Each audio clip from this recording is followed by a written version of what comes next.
은혜 받으실 말씀은 요한복음 19장 30절 말씀입니다.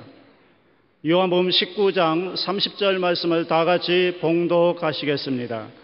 예수께서 신 포도주를 받으신 후에 이르시되 다 이루었다 하시고 머리를 숙이니 영혼이 떠나가시니라. 아멘. 다 이루었다. 마지막 예수님이 십자가에서 이 세상을 하직하면서 하신 말씀입니다. 롯이 아브라함을 떠난 후에 야훼께서 아브라함에게 이르시되 너는 눈을 들어 내 있는 곳에서 북쪽과 남쪽 그리고 동쪽과 서쪽을 바라보라. 보이는 땅을 내가 너에게와 내 자손에게 주리니 영원히 이르리라. 내가 내 자손이 땅의 티끌 같게 하리니 사람이 땅의 티끌을 능히 셀 수 있을진데 내 자손도 세리라. 너는 일어나 그 땅을 종과 횡으로 두루 다녀보라. 내가 그것을 내게 주리라. 하나님께서 아브라함에게 복을 주실 때 동서남북을 바라보라고 하셨습니다. 그렇다면 우리는 무엇을 바라보아야 됩니까? 우리는 예수님의 십자가를 바라봐야 되는 것입니다. 주님께서 다 이루었다 하시는 말씀을 우리가 십자가를 바라보면서 그 내용을 깨달아 알아야 되는 것입니다. 첫 번째 다 이루었다 하시는 것은 죄의 값을 다 청산했다는 말씀인 것입니다. 율법을 따라 그의 모든 물건이 피로서 정결하게 되나니 피 흘림이 없은 즉 사함이 없느니라. 십자가에 못 박혀 예수님이 거룩한 피를 흘리셨는데 그 피 흘림이 없이는 인류의 죄는 사해지지 않는다는 것입니다. 히브리서 9장 11절로 12절에 보면 그리스도께서는 장래 좋은 일의 대제사장으로 오사 손으로 짓지 아니한 것 곧 이 창조에 속하지 아니한 더 크고 온전한 장막으로 말미암아 염소와 송아지의 피로 하지 아니하고 오직 자기의 피를 영원한 속죄로 이르러사 단번에 성소에 들어가시나니라. 구약은 짐승의 피를 가지고 하나님 앞에 속죄를 하고 하나님 존전에 들어갈 수 있습니다. 그러나 신약 시대에 와서는 이제 예수님 하나님 피를 이 땅에서 하나님 앞에 드리면 영원한 속죄피라. 영원히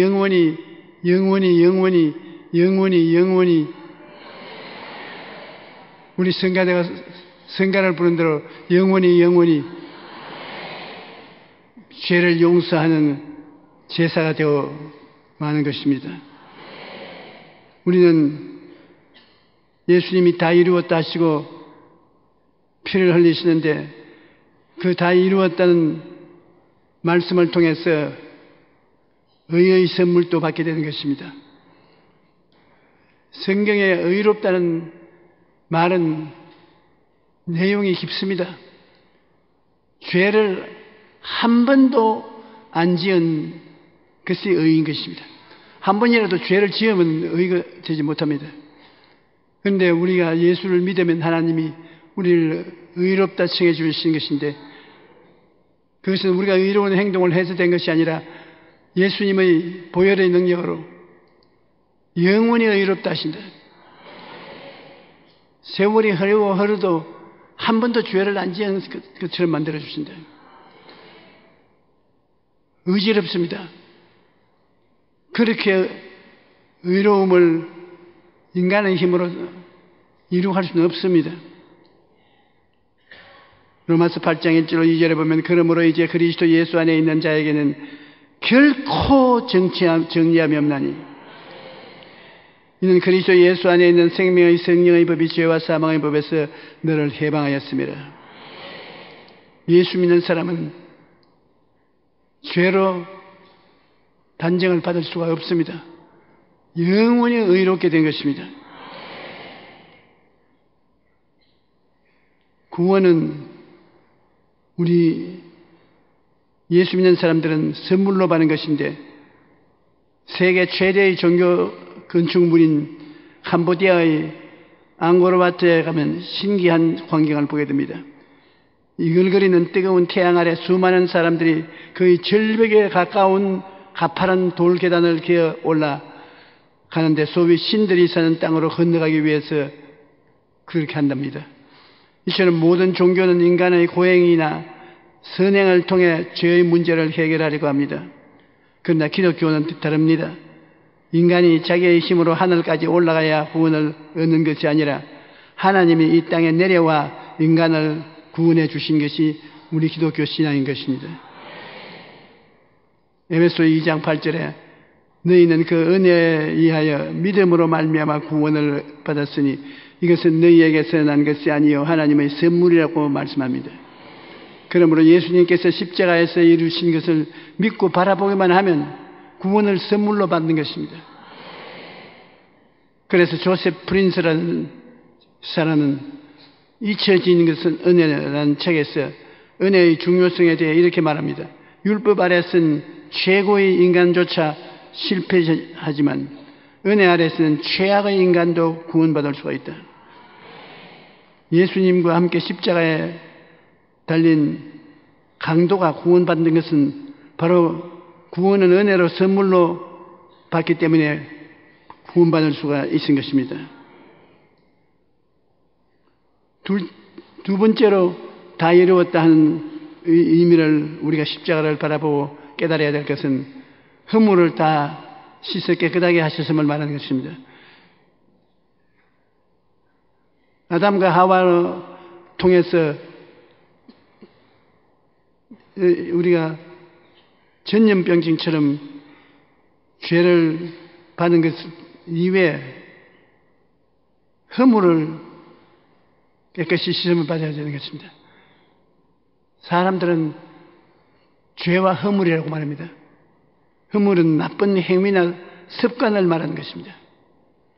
허물을 예수의 보혈로 다 씻어서 나쁜 행위나 습관을 성화시켜 성령을 모시게 하는 것입니다. 그러므로 예수님의 피로서 우리가 속죄함을 받을 때 죄와 허물로부터 속죄함을 받는다고 말하는 것입니다. 영어로는 sin and trespass라고 말합니다. 죄는 전달되어 온 죄, 그것을 죄라고 말하고 허물은 행실이 비뚤어지고 고약한 것을 말하는 것입니다. 그는 허물과 죄로 죽었던 너희를 살리셨다고 에베소서 2장 1절에 말하고 있는 것입니다. 에베소서 4장 22절로 24절에 너희는 유혹의 욕심을 따라 썩어져가는 구습을 쫓는 옛사람을 벗어버리고 오직 너희의 심령이 새롭게 되어 하나님을 따라 의와 진리의 거룩함으로 지으심을 받은 새사람을 입어라. 허물이라는 것은 옛사람이 행동하는 것을 말하는 것입니다. 허물을 제함을 받고 거룩하게 되면 성령님을 모실 수가 있게 되는 것입니다. 셋째 다 이루었다는 뜻은 예수님께서 죄와 더불어 끝까지 물리치신 것이 병이었습니다. 예수님 사역은 3분의 2가 병 고치는 일을 하셨습니다.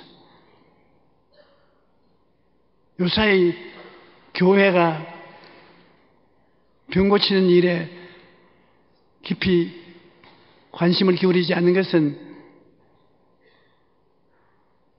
이 문명사회에 교회에 나가서 병 고친다는 것은 무식하고 들뜬 인간처럼 생각이 되기 때문에 병 고치는 일을 안 합니다. 그러나 예수님은 어느 곳에 가나 죄사함을 주시고 병 고침을 주셨습니다. 저는 이 병 고침을 덕을 많이 보아왔고 또 많이 병 고침을 받고 있는데 일본에 이번에 선교 갔다가 들어와서 굉장히 몸살이 날 징후가 농후하게 되었습니다. 오늘 아침까지도 몸이 굉장히 피곤했는데 2부 예배 때 우리 당회장 이영훈 목사가 설교 마치고 난 다음 병든 사람들은 다 일어나서 아픈데 손을 얹으라 그게 내가 아픈데 손을 얹었죠.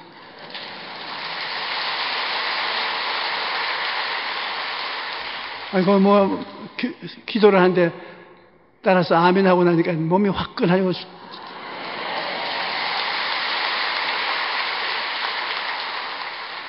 뭐 몸살기가 다 없어버리고 오늘 여러분 앞에 설 수 있었습니다.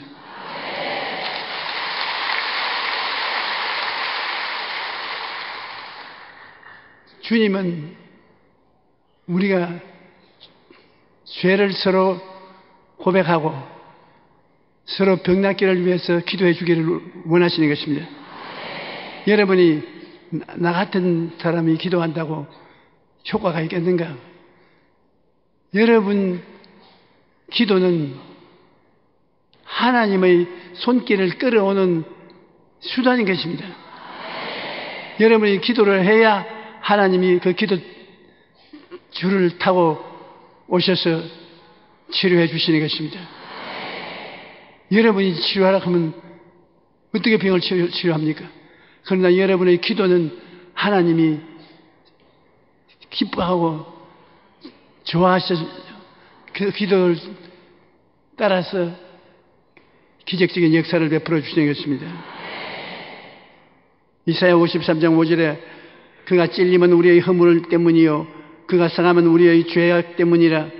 그가 징계를 받음으로 우리가 평화를 누리고 그가 채찍에 맞음으로 우리는 나음을 받았나니라고 말하고 계신 것입니다. 주님은 안식일에도 병을 고치셨습니다.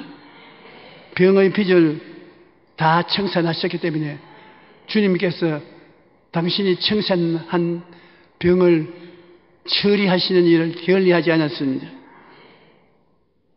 유대인들은 안식일은 아무 일도 못하게 하는 것입니다. 그런데 예수님은 성전뜰에 들어가서 아픈 환자를 안식일에 모든 사람이 보는 앞에서 고쳤습니다. 누가복음 13장 10절로 13절에 예수께서 안식일에 한 회당에서 가르치실 때 18해 동안이나 귀신 들려 앓으며 꼬부라져 조금도 펴지 못하는 한 여자가 있더라.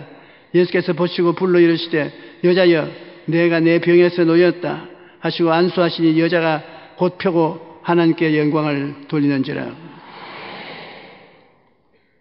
누가복음 13장 14절로 17절에 보면 회당장이 예수께 안식일에 병 고치는 것을 분내어 무리에게 이르되 일할 날이 엿새가 있으니 그동안에 와서 고침을 받을 것이요 안식일에는 하지 말 것이라 하거늘 주께서 대답하여 이르시되 외식하는 자들아 너희가 각각 안식일에 자기의 소나 나귀를 외양간에서 풀어내어 이끌고 가서 물을 먹이지 아니하느냐.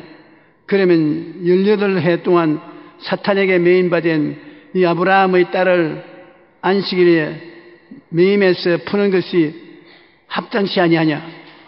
예수께서 이 말씀을 하심에 모든 반대하는 자들은 부끄러워하고 온 무리는 그가 하시는 일을 모든 영광스러운 일을 기뻐하더라.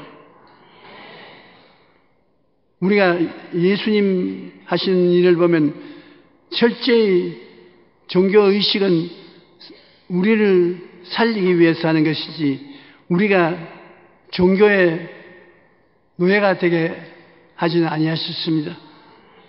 사람이 안식일을 위해서 있는 것이 아니라 안식일이 사람을 위해서 있다고 예수님께서 말씀하신 것입니다. 네 번째로 우리가 다 이루었다는 말씀을 통해서 깨달아야 될 것은 가난과 저주를 다 청산했다는 것입니다. 고린도후서 8장 9절에 우리 주 예수 그리스도의 은혜를 너희가 알거니와 부유하신 이로서 너희를 위하여 가난하게 되시면 그의 가난함으로 말미암아 너희를 부유케 하리 하심이래. 예수님이 우리 위해서 가난하셨습니다. 그 대가로 우리는 부유함을 받아야 되는 것입니다. 예수님께서 부유하신 자 아닙니까? 천지를 다 지으신 하나님이 왜 가난할까요? 우리에게 부유함을 주셔서 가난하게 되지 않기를 원하시기 때문인 것입니다. 오늘 사람들이 마음속에 부유의식을 갖고 있지 못하는 것이 참 슬픈 일입니다. 사람들이 우리는 가난하다, 우리는 없는 사람들이다, 자기는 부자가 아니다, 가난하다, 자기를 가난한 사람 편에 자꾸 세워서 부정적으로 생각을 합니다. 나는 가난하지 않다, 나는 복받은 사람이다, 나는 부유하다, 이렇게 긍정적인 생각을 하면 그 생각이 그러한 세계로 여러분을 이끌어가는 것입니다. 자꾸 못한다, 안 된다, 할 수 없다, 부유하지 않다, 그러면 그와 같은 형편으로 돌아가고 마는 것입니다. 우리 주님께서는 갈라디아서 3장 13절로 14절에 보면 그리스도께서 우리를 위하여 저주를 받은 바 되사 율법의 저주에서 우리를 속량하셨으니 기록된 바 나무에 달린 자마다 저주 아래 있는 자라 하였음이라. 이는 그리스도 예수 안에서 아브라함의 복이 이방인에게 미치게 하고 또 우리로 하여금 믿음으로 말미암아 성령의 약속을 받게 하려 하심이라. 아브라함은 하나님이 내가 내게 복 주고 복 주며 번창케 하고 번창케 하리라고 말씀하셨습니다. 예수를 믿으면 아브라함의 복을 우리에게 주신다고 하시는데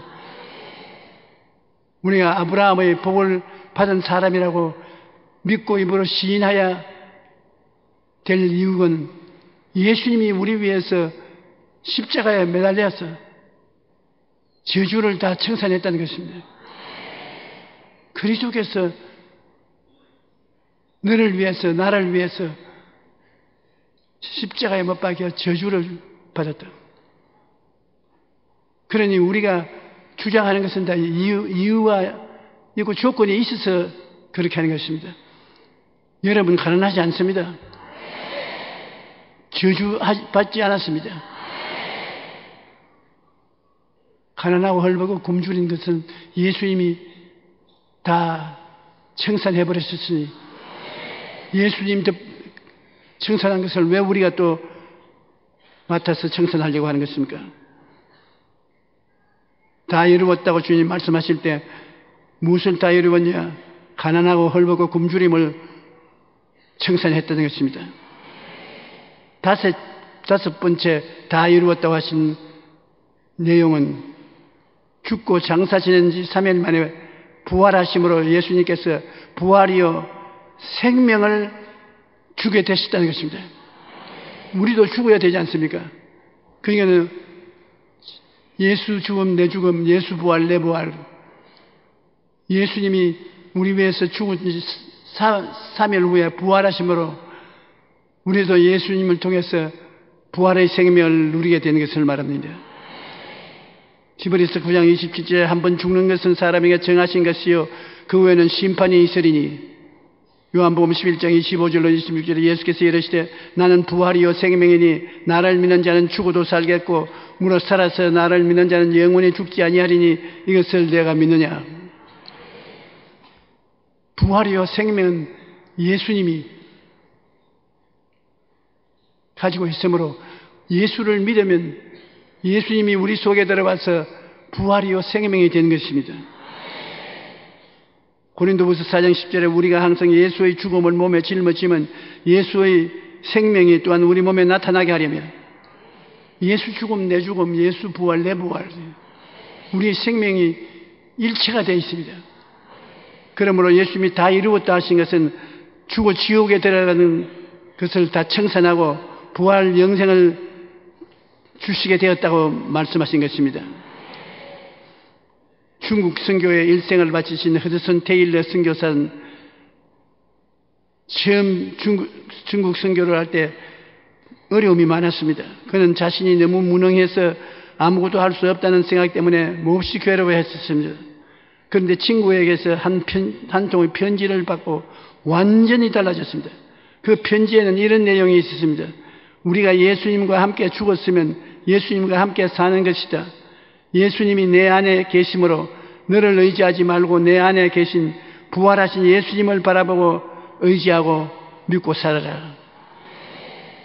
그날부터 그는 예수님만 바라보고 내 속에 예수님이 나의 생명을 살아주신다라고 믿고 말했습니다. 그러자 굉장한 기도의 힘이 생기고 믿음이 생기고 활력이 생기고 보통 사람이 할 수 없는 일들을 많이 해낼 수가 있었습니다.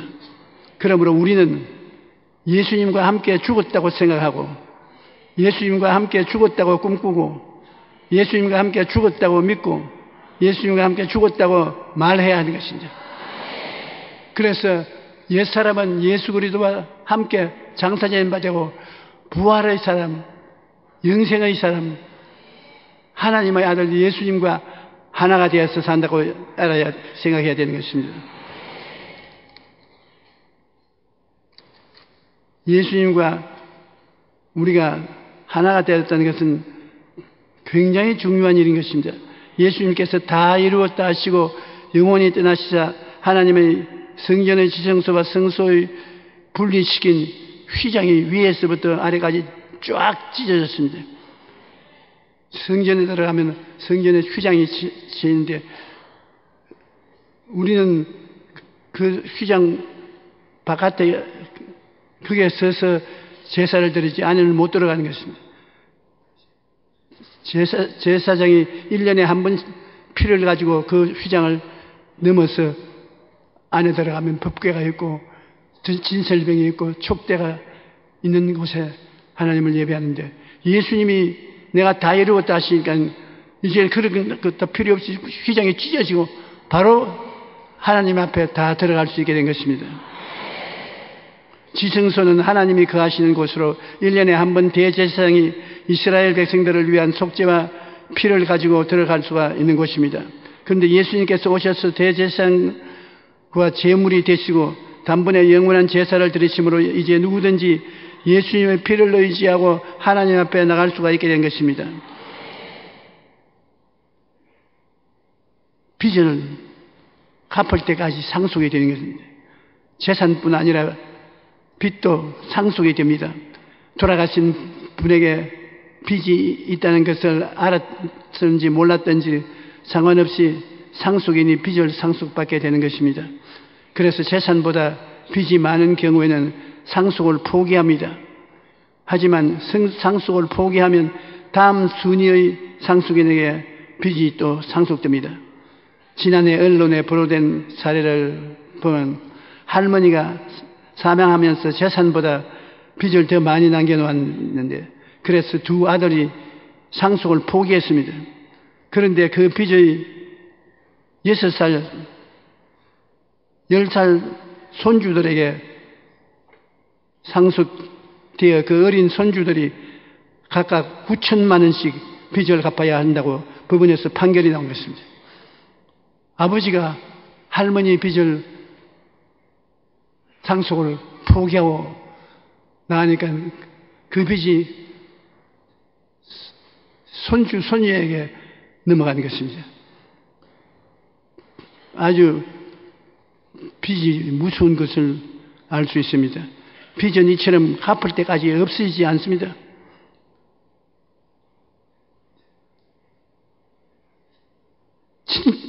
일가 친척까지 빚이 따라가는 것입니다. 그런데 죄의 빚은 돈을 빚진 것과 비교조차 되지 않습니다. 모든 사람은 아담이 지은 죄를 상속받고 태어나는데 이러한 죄의 빚을 상속을 포기할 수도 없고 그렇다고 갚을 수도 없는 것입니다.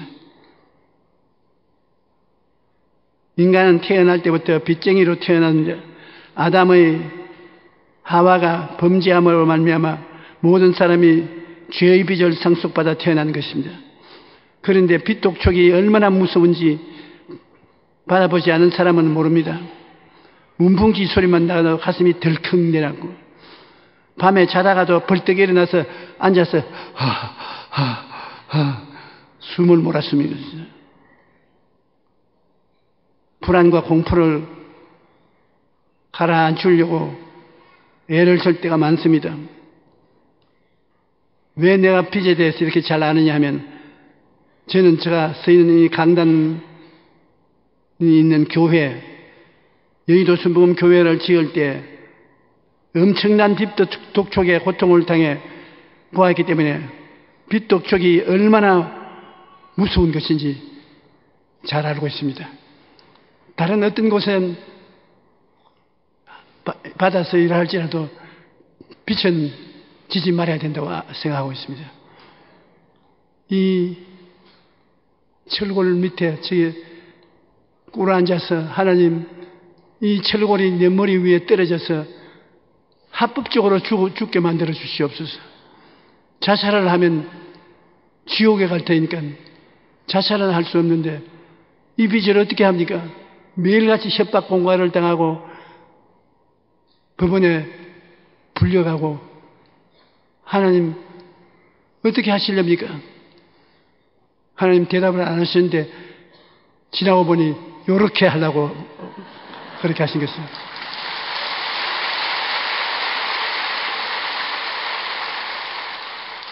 우리 하나님께서 죄악의 빚을 청산해 주었다는 것을 생각할 때 말로 다 할 수가 없습니다.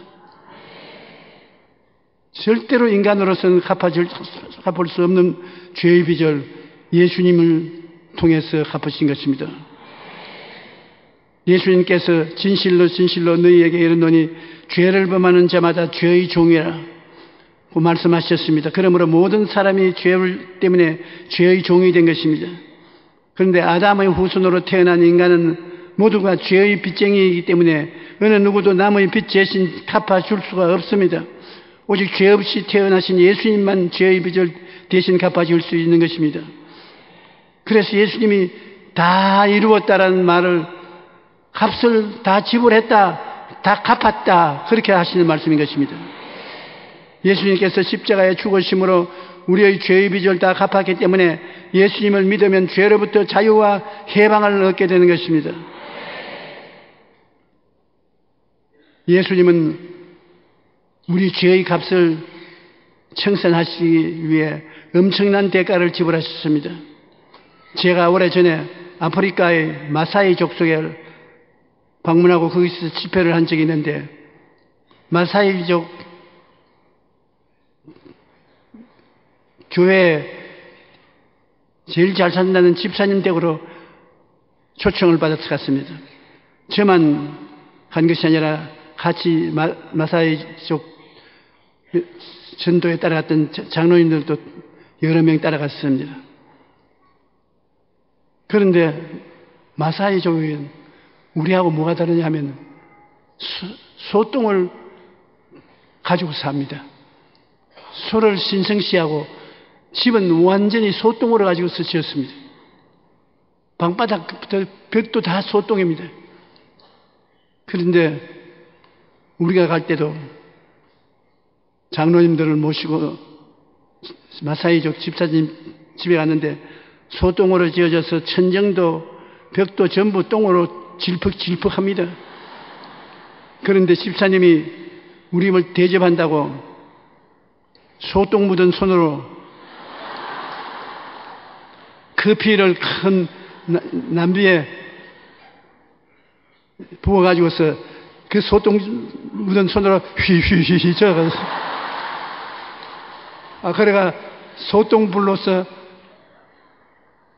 화로에 불이 퍼진 곳에 냄비를 얹어가지고서 끓여서 자기가 휘저어서 맛보고, 그 다음에 잡수지라고 참 좋다고 커피를 주는데 기가 막힙니다. 그런데 장로님들은 경험이 있었는지 마시는 채 하고서 전부 발밑에 다 부어붓는데, 나는 순직하게 그걸 다 받아 마시고 난 다음에 호텔로 돌아오는데 뱃속에 전쟁이 일어나가지고서 아주 굉장히 고통을 당했습니다. 소똥 커피를 먹는 것도 그렇게 절단강산인데 예수님은 여러분 우리 인생의 죄악의 똥물을 주님이 겟세마네 동산에서 다 마신 것입니다. 여러분 우리의 죄악의 똥물입니다. 말로 다 할 수 없는 그 죄악을 주님께서 다 마셨습니다. 그러므로 예수님이 우리를 구원하셨다는 것을 종교적으로 생각해서는 안 되는 것입니다. 정의로 생각하면 주님이 우리를 사랑해서 똥물이 아니라 지옥에라도 내려가려고 하신 것이 예수님의 마음인 것입니다. 예수님은 우리를 사랑하시기 때문에 죄를 알지도 못하신 분이 인류의 모든 더러운 죄가 담긴 잔을 다 마신 것입니다. 그러므로 주님께서 십자가에서 6시간 못 박히고 난 다음에 내가 다 이루었다. 우리 힘으로는 결코 이룰 수 없는 일을 주님이 다 이룬 것입니다. 죄악의 잔을 마시고 허물의 잔을 다 마셨습니다. 질병의 잔을 마시고 저주의 잔을 다 마신 것입니다. 죽음의 잔을 마시고 우리를 위해서 잔을 다 마시고 우리에게 자유와 해방을 주신 것입니다. 이제 우리는 그 잔을 마실 필요가 없고 그 종살이를 할 필요도 없습니다. 해방을 얻었습니다. 예수님 안에 의로운 사람이요 거룩한 사람이요 예수님 안에서 질병을 이긴 사람이요 가난하지 않고 긍정적이고 적극적으로 생각해서 늘 축복받은 사람인 걸 인정해야 되는 것입니다. 그리고 여러분과 나는 죽음이 다가와도 겁나지 않은 것은 부활이요 생명이 되신 예수님과 하나가 되었기 때문인 것입니다.